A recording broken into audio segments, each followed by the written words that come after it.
Hello and welcome to the Booksplosion Book of the Month live show for our May book, We Are the Wildcats by SIOBHAN VIVIAN. This month we are working with Simon & Schuster, and for the live show today we're going to start with the non-spoilery section and then get into SIOBHAN VIVIAN. This month we are working with Simon & Schuster, and oh my god, I felt this on silent. I'm so sorry. So let's things off with introductions. Hi, I'm Kat. Hi, I'm Christine, and I didn't have my stream muted, and I am ashamed. You're in timeout. And I'm Jeffrey. Explosion. Hello. So before we get into thoughts and spoilery discussion, let's do our quick announcements of the next book of the month. Where's the date? Hold on, let me get this ready. Next month we're reading 7/11, yes. Next month we're reading You Should See Me in a Crown by LEAH Johnson. This is a debut novel that just came out this month. It's about a girl who decides to run for prom queen as a way to kind of get a scholarship because her original scholarship fell through. Yeah, Christine has the cover there. And so she decides to run for prom queen, and she ends up getting in kind of a rivalry that might lead to something romantic with another one of the girls running for prom queen. So it sounds really fun. We're all very excited to read it. And the live show will be on July 11th. 7/11. July 11th. July 11th. 7/11.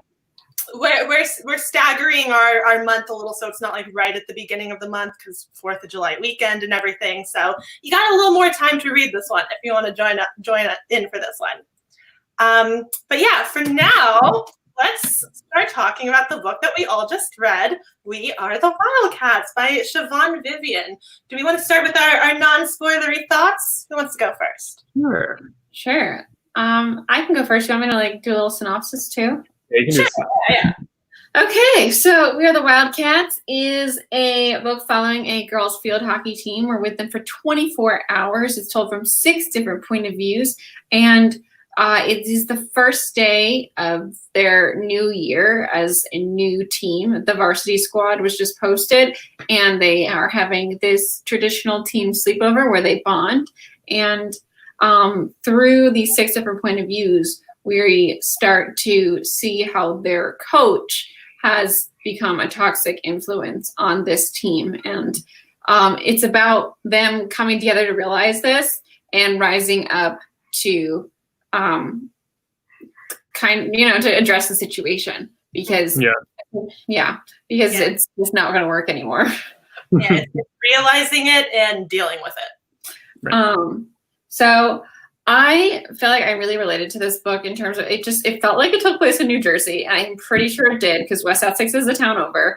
That's where it was happening. That's where my mom went to high school, West Essex High School. A lot of the things they did felt very familiar because we did those sorts of traditions as a team for cheerleading. So I just kept having all these flashbacks, and it really captured for me the feeling, that unified feeling you get from being a part of a team, and having this sort of situation happen. I feel like it was really realistically portrayed how hard it was for these girls to even realize something was wrong. Right. I really found it to be kind of unexpected, I guess is the best word. I just was not expecting it to be kind of this topic about breaking down manipulative relationships almost. I feel like that's kind of what this book represents, is recognizing this manipulative toxic relationship in your life and then dealing with it. And that aspect of it was really surprising to me. And in some ways it was kind of familiar to me too, just in how they were handling the situation, that kind of naive approach that they all had to this specific relationship that they were dealing with. That was kind of weirdly relatable. Just in I remember being that way in high school and seeing these people who are in power, these teachers and stuff, you hold them in such a high regard, but then you realize later on they're not perfect kind of a situation. That was really familiar and kind of relatable to me. And I liked the sisterhood that like this team like had. Like they really came together and united and recognized, something wasn't right and did something about it. I really liked that aspect. So those are my thoughts. Yeah. So I read this book at a time when I was really in a great mood to read it because I had just gotten done binge watching this anime series that's a sports anime about a volleyball team. So I was very much like, IQ. yes. Yes, so good. And I watched the entire series and then I binge read the entire manga. So I'm all caught up on everything. And I loved it so much. And so I was like, I want a book that feels like Haikyuu. And, Haikyuu is definitely not as serious in tone as this book. We're dealing with a toxic, powerful adult who is like manipulating these girls' lives. But this delivered the like team sports aspect that I was really in the mood for, because these girls, they're so passionate about the sport. It's everything to them, and they have this bond between them of like this thing that they love and like the team of working together. So I just really enjoyed that aspect a lot.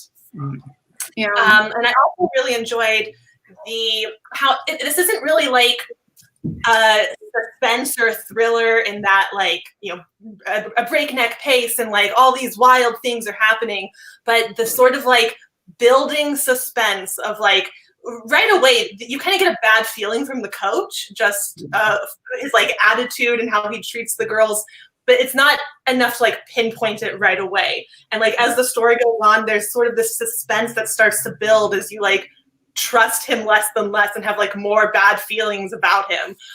So I thought that was a thing that was like really interesting and not something I've seen a lot in a book. Yeah, I feel like this topic is something that, it's a delicate topic and it's rarely discussed in YA. And I feel like this is something that, I don't know, it's kind of really important to address that this happens and know that it happens as a teenager, because like Jessie was saying, like you hold these teachers in such high esteem, it's hard to kind of even think about, like fathom them being against you, and that's what he is. He's not working for them. He's working against them in a lot of different ways. And it's not, oh, sorry, go ahead. No, sorry. I was just saying, like, as a teenager in this position, you are, I don't know, you're kind of looking to them all the time for guidance. You're not looking for their mistakes. You just think that their mistakes are not mistakes. And when you feel like he's helping you win, like this is a championship team that he's guiding. So that's even more pressure to think that he's doing the right thing. They don't want to let him down. And we all have those like young teachers in high school. They're like super cool and like hot and like funny and relate to you, and you really want to like them. And that's what's happening here. And so many times I feel like that leads to like toxic relationships if it's pushed to a certain extreme. Definitely. What were you gonna say? I'm sorry. No, I'm sorry, I missed a lot of that. I don't know if it's my internet or something, but you were like lagging out for almost all of that. Oh shit! Did I lag out for you both? No, you didn't lag out for me. Okay, it must be my internet that was giving some problems. But I apologize if I'm repeating anything you just said because I kind of missed it. But what was I going to say? Oh, right. It's not just a teacher that's like being held in high regard. Like for these girls, the coach is like a god almost. Like he's the one who has all the power and control in their lives. So it's like even harder to stand up to him because like he's also, I mean, so many of his like little behaviors of like all the scouting requests have to go through him and the girls never get to know like what colleges are interested in them or anything. Just stuff like that. He has all the power. And it makes it even harder for them to get to a point where they can stand up to him because they just kind of like, maybe this is the way it's supposed to be kind of thing. Yeah. Right. Okay, are we going to jump into spoilers now? Yeah, let's get into spoilers. All right. All right. Do we want to? Do any of you guys have like anything super spoilery to share off the top, or should we jump into the questions? We can talk about like favorite perspective and stuff. Yeah, let's jump into the questions. So yeah, what was your favorite perspective? Which of our 6 POVs, our 6 wildcats, did you enjoy reading the most, connect to the most? I think personally, I enjoyed Phoebe's the most because I was like the most interested in her because of like her injury and stuff. Like that was just really interesting to follow, and like I related to her in the fact that she was like really stubborn and just like wanted to play regardless of like the fact that she was injured. So yeah, I really liked her perspective the most, I think, personally. Yeah. My favorite was Phoebe too, and my heart was breaking for Phoebe because, I mean, you know, if you were on a team in high school that like you put so much pressure, and there's so much pressure on you to perform when there's a sports event that you're supposed to participate in. You feel like not only are you letting yourself down, but you're letting down all these people that are depending on you. You're letting down everyone who's reading you on. And when she, just like hearing how she like went through all of this, you know, just time building herself back up and dedicated everything to that. And then just one day, one moment can set you all the way back. And I mean, I think all of us have had, you know, like injuries, but if you've had an injury that's like, you know, been just, I feel like I've had exactly this over like the past couple of years with like my yoga injuries. Like it's so fucking frustrating. But in high school, like I went so hard at tumbling for like 3 years, like 8th grade and then 9th grade and then 10th grade, and like halfway through 10th grade, the doctor told me that I cannot do this anymore. And I was like, no, I made varsity this year and I have 2 more years and I cannot stop tumbling. I can do this for 2 more years. But like I fucked up my back for like the rest of my life because I did that. But I wasn't going to miss it. You know, like I'd go to competitions and I'd have like my back hurting so bad, but I'd go and do it anyway because my team is counting on me. And to see her like playing without her brace that one night, like, oh God, I couldn't. I was like, Phoebe, what are you doing? Like, it's just heartbreaking the whole time. Yeah. Yeah, Phoebe might have been my favorite from how much I cared about her, but I also really liked Mel's point of view. Yeah, although her point of view gave me a lot of anxiety because the entire so much. It's like that horror movie thing where you're like, the killer's behind the door, like, don't open the door. Like that's the thing when she's like texting with the coach and like just everything about him, just like, Mel, don't. But it felt like also accurate in that, you know, she is kind of brushing that stuff off and she's not seeing the warning flags, and it kind of takes her the longest to see the warning flags. I mean, also she's the one who like the coach had like targeted her the most as like his prodigy, like his grooming subject, essentially. But I also felt that way reading Lucy's perspective because I'm like, this little 8th grade girl who's an incoming freshman, and like the coach is already like acting this way toward. I was just red flags all over the place. Right. Yeah. I forgot the question there. It was what was your favorite perspective? No. Yeah. Oh my gosh. That dinner where he like reached under the table and like didn't he like hold her hand or something? Yeah. I was so irked. Like, get away. Yeah. That whole dinner was like super uncomfortable. Yeah. And like she asked Gordy not to come or whatever beforehand. Yeah. Oh my God. I feel so bad for her boyfriend. Like, I don't get what's happening.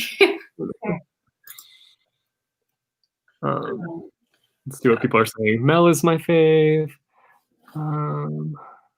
I felt so bad for Mel when she like reached into that bag and the pennies were in there instead of their jerseys. Oh my gosh. That douchebag. I can't. When Phoebe was reading through those emails about, he just lied. I cannot believe he lied to her with this injury to get her to play for that championship game. Yeah. And she wasn't even doing it for her. She was doing it for Mel. I mean, it's terrible.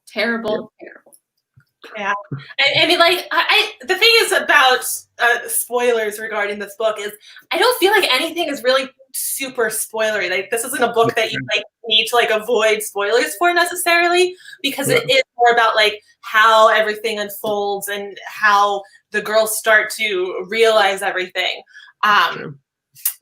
But like, just as we go on, like we know kind of from the beginning that the coach is a bad, toxic asshole. But like, as we go through and we start to like see all the little ways that like the coach had failed each of the girls in different ways, like with Allie, who like tells him like that girl made a racist remark to me, and he's like trying to say like, oh, maybe you misinterpreted it, like whatever, and he doesn't stand up for her at all. Right. Just like dismisses what she has to say. It's like, oh, you're fine. It's like, and the thing with Kirsten, where he like threw the water bottle down and it hit her, like, and he didn't apologize, he didn't do anything, and it's just. And with Grace, how he was like talking to the other girls about how her hair is ugly. Like, oh no, are you kidding? And then like when Mel, I know Mel's in a weird position, and like, you know, she's in this power complex where he is like, you know, again, like a god to her, and she has to listen to him and she doesn't know what to do. But when she tells her to like diet back, and poor Grace is like in the bathroom at like 3 a.m. or later, like doing her hair.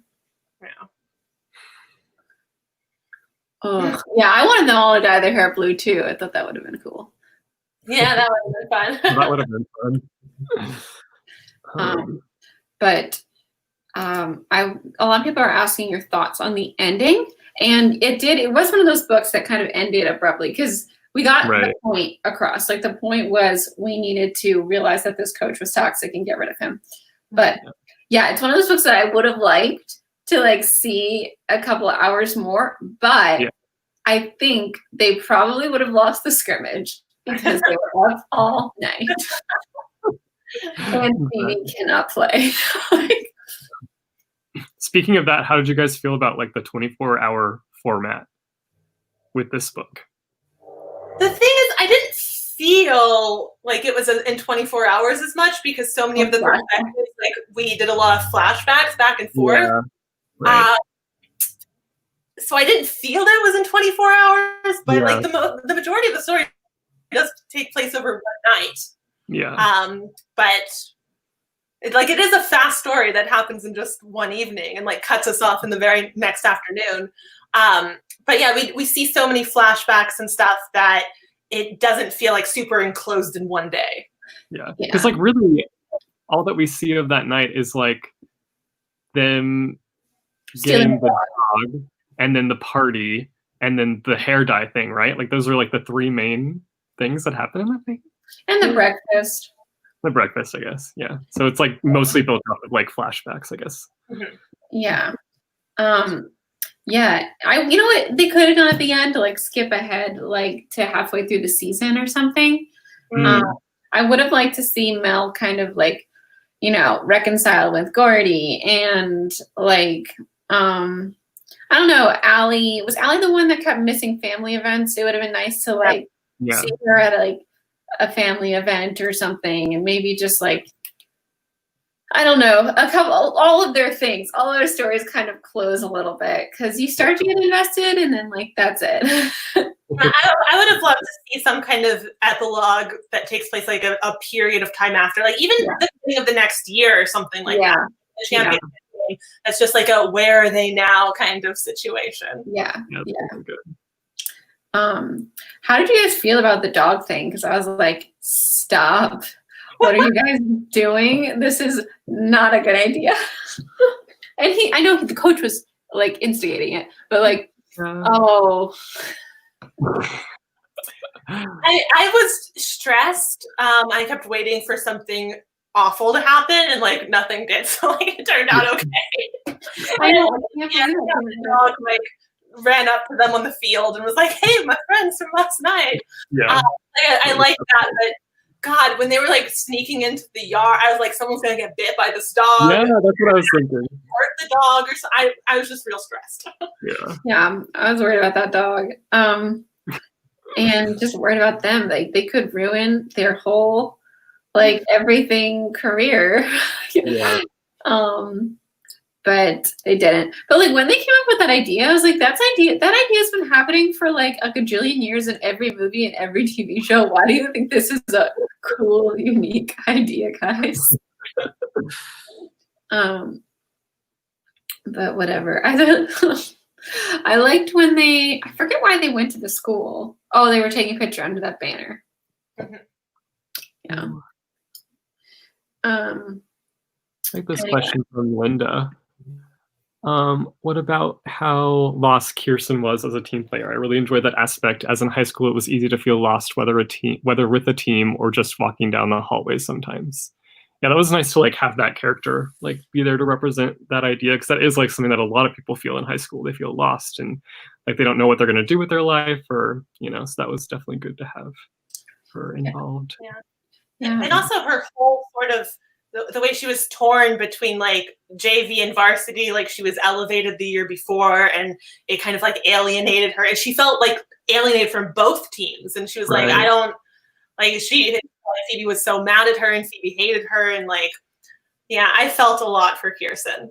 Yeah, that's another thing. Like they really delve into, like, you never hear about the person who's like the alternate on the varsity team, but like my freshman year, me and my best friend Jenna, we were both excluded from the competition team and like deemed alternates, just us.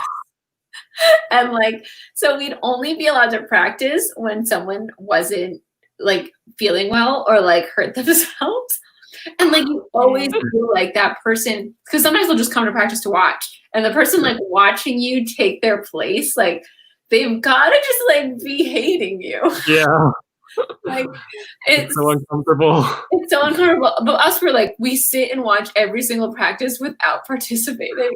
Like, so it's just like, oh my God, we get to do something today.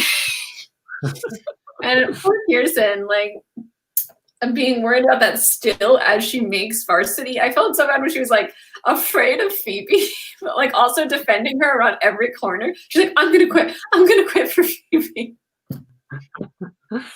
Oh man. Let's see.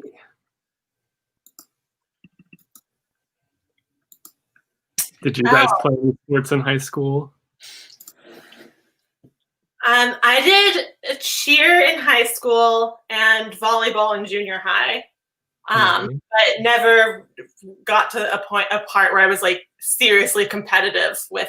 I went to a tiny small school, so like we were never at a competitive level. Yeah. Kristen, did you just do cheerleading, or did you do other? So I did cheerleading like since second grade up, and you could start competing at sixth grade, and like eighth grade is where I got like really, because we're going to high school and I need to be able to do like back handspring and back tuck. So I was like I was doing like going to the cheer gym like every day trying to get my back tuck, and like I did so many back tucks where I like landed on my knees and landed like every single which way. And like it was just, I finally got it my sophomore year, like hardcore, and that's when they were like, sorry. Oh man. But yeah, so I did competitive cheerleading all through high school, and the first year I was the alternate flyer, and Jenna was the alternate like baser back spot. And then the next 3 years we were on the team, but we were like those two people that like weren't on the team freshman year and never really belonged because we're the like losers of the team who are not in the popular cliques. Oh my God. It was like, but I stayed and was on the team because people always ask me like, why were you on it then if you were with all these people that didn't like you and like weren't nice to you? And it was because like I love cheerleading, like I love tumbling, I love hunting, I love all that, and like I was a flyer, and it's not until like reading something like this or like after the fact that I think about how I trusted those girls so much with me, like throwing myself up there. I never had any doubts that those girls would do whatever it took to catch me, because like we were unified on that front. Like we And afterward, like thinking about it, whenever you try to do stunts with like random friends and stuff after cheerleading, like it's not the same. Like they don't understand like the cardinal rules that like you do anything to catch your flyer. Like you do, like it's so weird. But yeah, so those girls were like mean outside of cheerleading, but like when we're on the mat, it's like, no, we're together here. Interesting, because you think that would like affect like maybe the team if you're like not on the same page outside of it, you know. What it did affect was like team events. Right. Like, did you ever have like sleepovers and stuff that were like? We didn't do sleepovers, but we did do team dinners we'd rotate through the seniors' houses, and or they'd like host it at like we'd go like Chili's. And I think this happened in the book that they like changed the time of one and didn't tell one of the girls. Yeah, that happened to me and Jenna. They just didn't tell us, and they changed the place and time. And we had our mom, or one of our moms, drove us to the house. It was at a girl's house originally, and like no one was there because they all went to Chili's, and they were there half an hour earlier than they told us. Yeah. And like that wasn't the only time that like that happened. Like they invented a little clique between themselves so that they could take pictures without us. Like and we'd take a group picture, and then they'd be like, okay, well, just this people now. And it was everyone. We'd be like, all right. And there's a lot. The moment in this when they when like in the beginning, they're like the seniors drive us home. So don't have your parents drive you home. Like a senior will pick you. That happened like my freshman year at one of these practices where I was the fucking alternate. And like everyone had like people they were going home with. And I was so confused. Like no one was going to drive me. And I didn't have somebody. And I didn't know how to ask someone to like drive me home. Like, and so I wanted to call my mom, but it was a similar situation where like I knew this was going to happen. So like, or I heard that this was going to happen and I had told her, but someone finally took pity on me when I like wasn't in anyone's car, and it was so awkward and the worst. And I just like wanted my mom to drive me. It sucked. I hate so much like secondhand like shame and embarrassment with her. Oh gosh, I was anxious reading that part because I was worried that like no one was gonna do it, or like they were gonna be mean to her. And I was also worried that there was gonna be some like weird hazing stuff that was gonna be happening. So I was pleasantly surprised to find that the girls were all really cared about each other and were like so supportive of each other.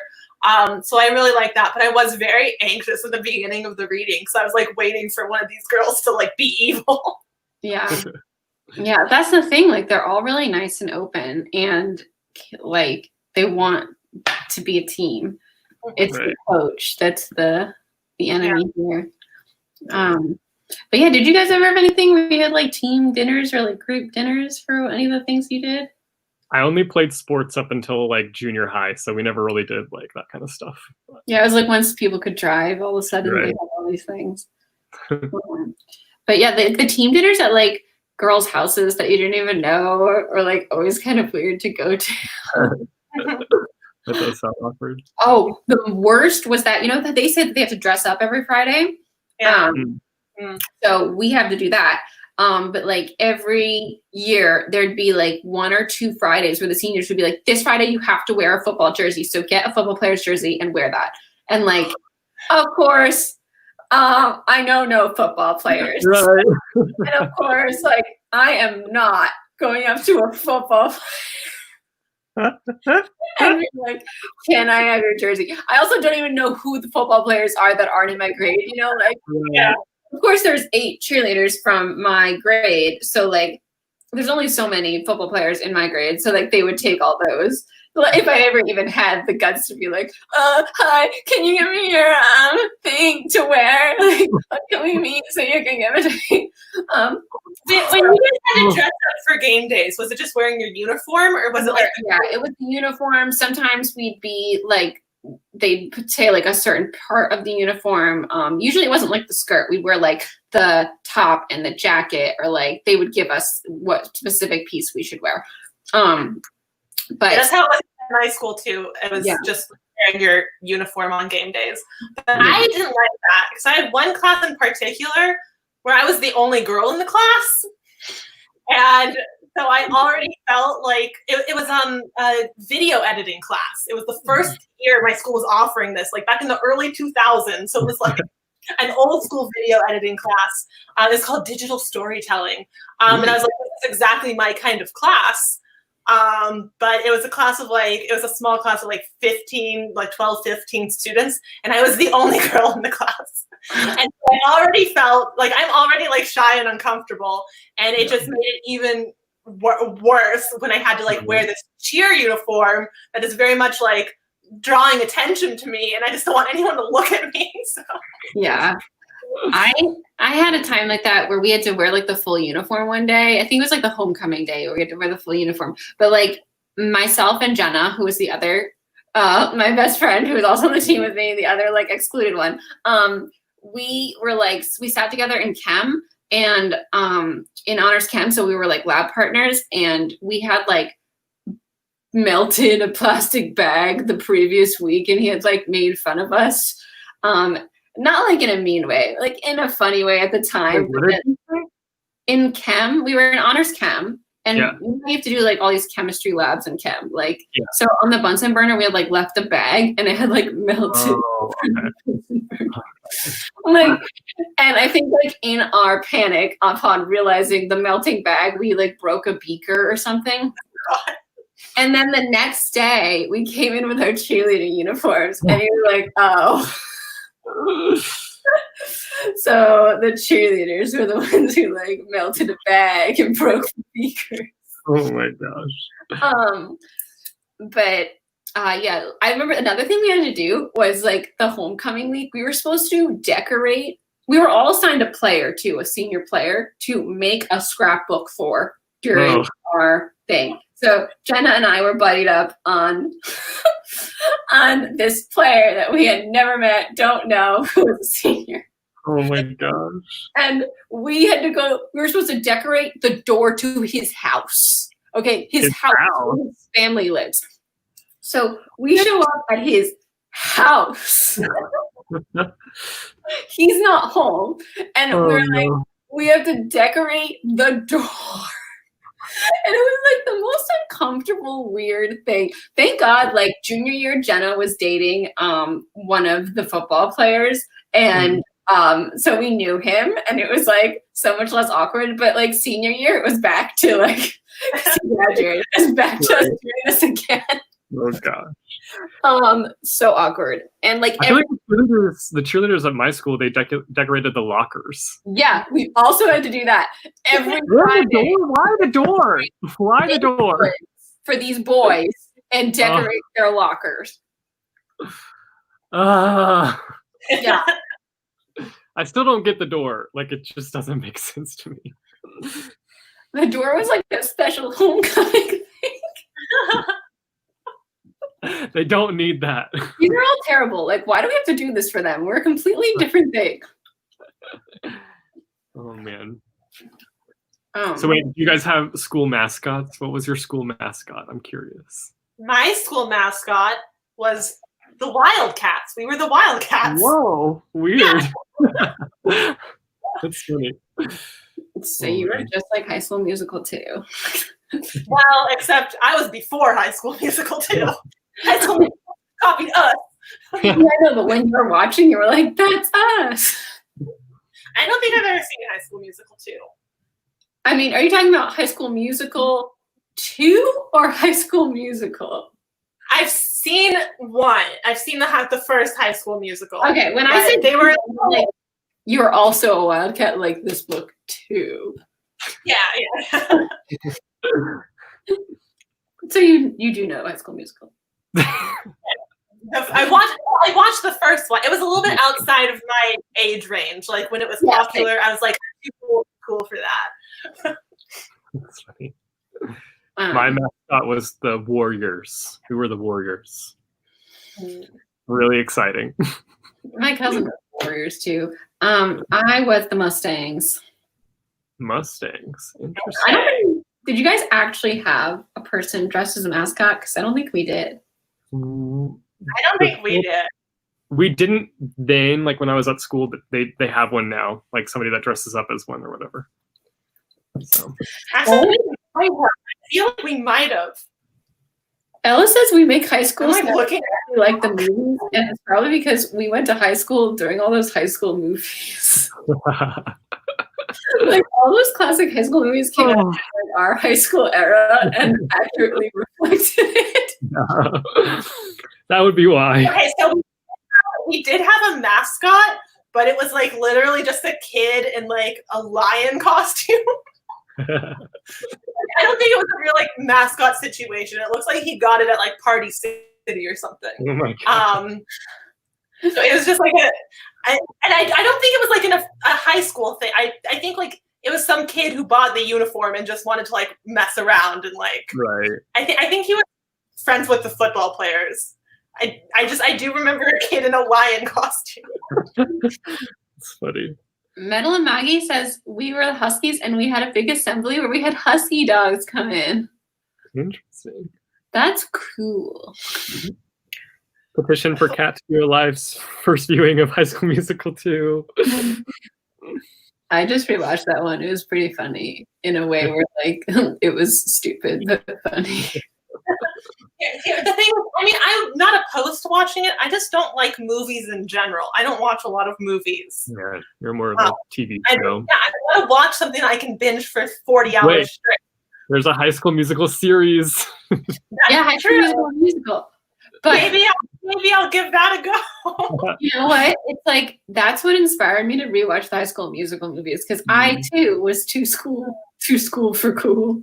I was probably that. I was way too school for cool, but I was also just trying to be a film buff, and I was like, these are stupid. Oh man. I forget how we got on this. Talking about mascots. Oh yeah. If you could be part of a sports team now for fun, not competitive, what sport would you want to try? Ooh. Okay, well, my answer is really heavily influenced by my current obsession, so I'm going to say volleyball. That was always like, if I didn't do cheerleading, I'd want to do volleyball. I did volleyball in junior high, and I loved it. Like, I loved playing volleyball, but in high school, I don't even know why I didn't try out in high school. I think it like clashed with something else I wanted to do, or I was just like, I don't care about sports. I don't know what happened. I wish I had stuck with it. Yeah. If my school would have had like a guys volleyball team, I totally would have done it. Because I used to love, like, we used to play volleyball in this like daycare thing that I had to go to like after school. And I like loved it so much. So I would have done volleyball. Yeah, so I don't think our middle school had one because I never heard of it. I would have probably had to like go outside of the school, you know, to one of those like random leagues to do it. But in school, when we did like, it was like my first high school gym chapter, you know, how you did like different units or whatever. And I was like, whoa, this is so fun. But I was already doing cheerleading and it was like already, you know, like when you pick a sport and you're like dedicated to it, it kind of becomes your whole life and you can't do two things. But if it was right now, I'd want to do like a tap team, which I know is not your classic sport, but like it's still something where you're using your body and competing. Did you guys have a chant that you had to say at pep rallies and football games? Did we have a chant? I knew like at like 50 years. We had like one specific one though at my school that was like the chant to do. So. I was like green, gold, and white. Something. A lot of times it was like a really quick chant.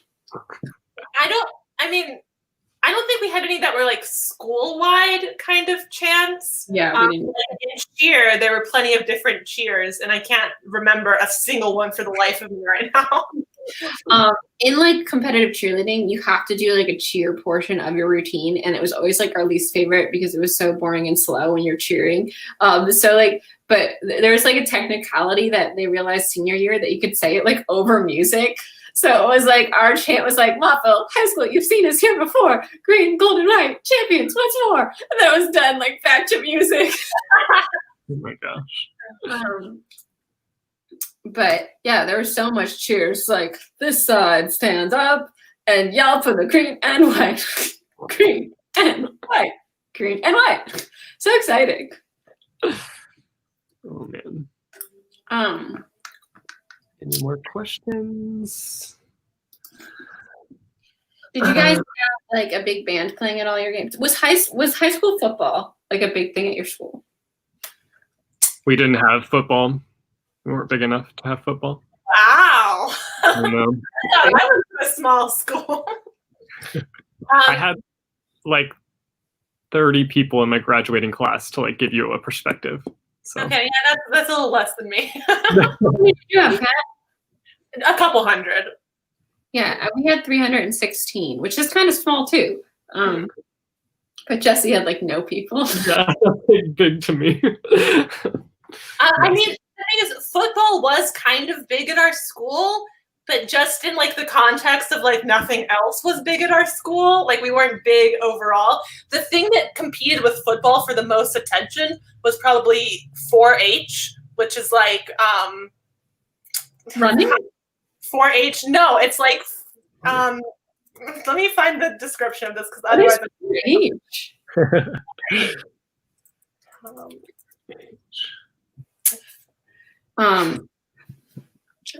football was like everybody went to the games every Friday when there were a home game at my school, but I hated it. I went to cheer at them, but like like I was in cheerleading for the competitive side, not for like the voice on the field side, but you had to do that to do the competitive. But my favorite part was when we didn't have to cheer and the band was playing because we had all these dances to the different band songs. So we just do like a dance. And as long as the band was playing the song, it could be like for 11 minutes and we're doing like the dance repeating the whole time. Did you have to go to like away games and stuff? Oh yeah. I mean, we had to go, but like it wasn't like everybody else went to the away games. Like the football team wasn't that cool. But our junior year, they were good enough to get to the championships and they were held at Giant Stadium. So we got to cheer on the field at Giant Stadium. But like turns out like you're just cheering to like a giant 50-foot wall and no one can see you. Right. We did get to do our halftime though, which is cool. Nice. Did you figure it out, Kat? Yeah, so, well, I mean, the overall definition of 4-H is slightly different from like my memories of the school, so let me get into this.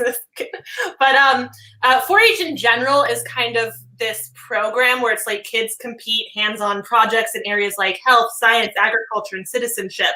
I want to say it's kind of like a Boy Scouts attitude kind of program like that, except at my school, since I live in a more like rural farm area, all of my memories around 4-H are surrounding like agriculture and horses. Like that's all I remembered from that. It's like agriculture, horses, and stuff like that. So that was like the second most popular like program sport thing at my school. I've literally never heard of that. Sarah in the chat just said that it made people in middle school cool.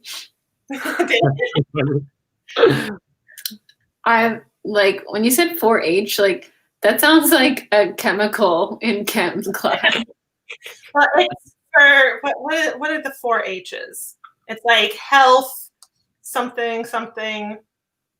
Now I just lost where it was on the page. Anyways.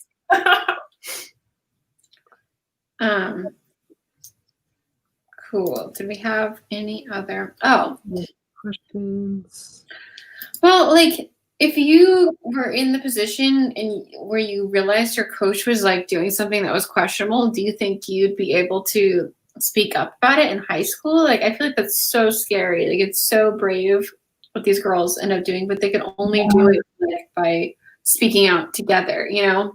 Yeah, I feel like that's the real defining thing in my mind is that like I wouldn't trust myself to be able to stand up by myself, but like once the girls started like opening up and like sharing with each other, like I feel like I would have been able to handle that situation. But otherwise, when you're in that situation, you feel powerless and you feel like there's nothing I can do.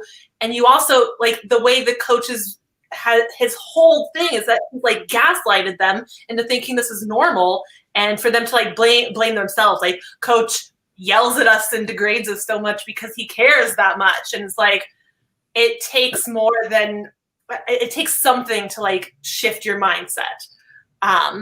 So I don't know. It's so hard when you're a teenager to stand up to people who are abusing power and trust, especially when like they are the ones who have power over you, like parents or teachers or coaches. Yeah. And it's so scary, especially when you're like Lucy and you don't know these girls and you just feel honored to be here at all, to like say something bad about their coach is doing. Like, I don't know. I so badly wanted her to tell Mel what he told her, but you know, she felt this weird loyalty to him because she was so new, and he was the head of it. So why wouldn't he be doing something that they should be doing? Yeah, I think the parents, like Mel's parents, when she finds out about, then they find out about this, they're gonna be furious. Oh yeah, they're not gonna be happy. And Phoebe's parents too. I mean, if they ever find out the truth of Phoebe's injury. Right. Oh yeah. But there's a question. Do you think Mel is doing the right thing by not telling Phoebe that she got injured for no reason, essentially? Kind of. That's gonna be something that just like haunts her life for the rest of time. It's nothing she needs to know. Yeah. Like, there's nothing you can do now.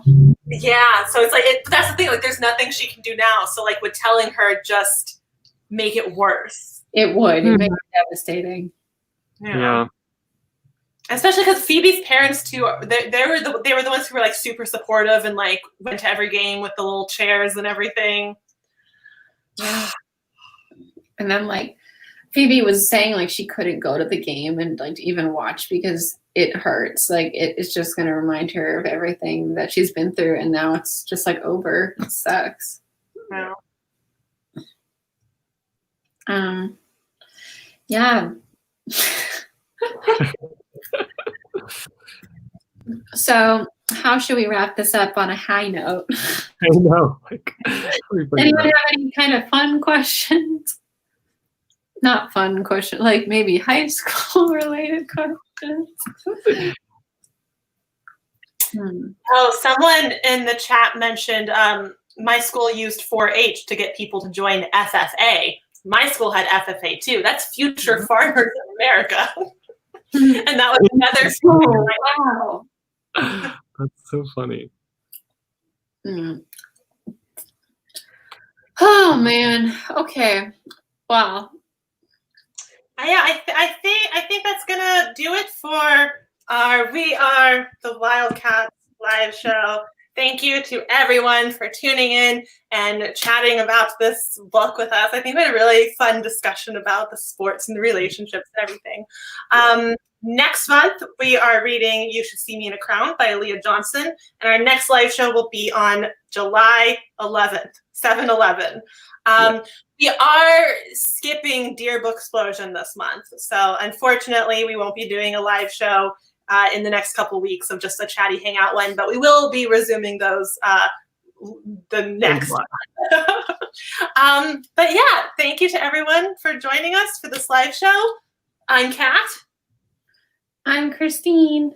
I'm Jesse. Bye, guys.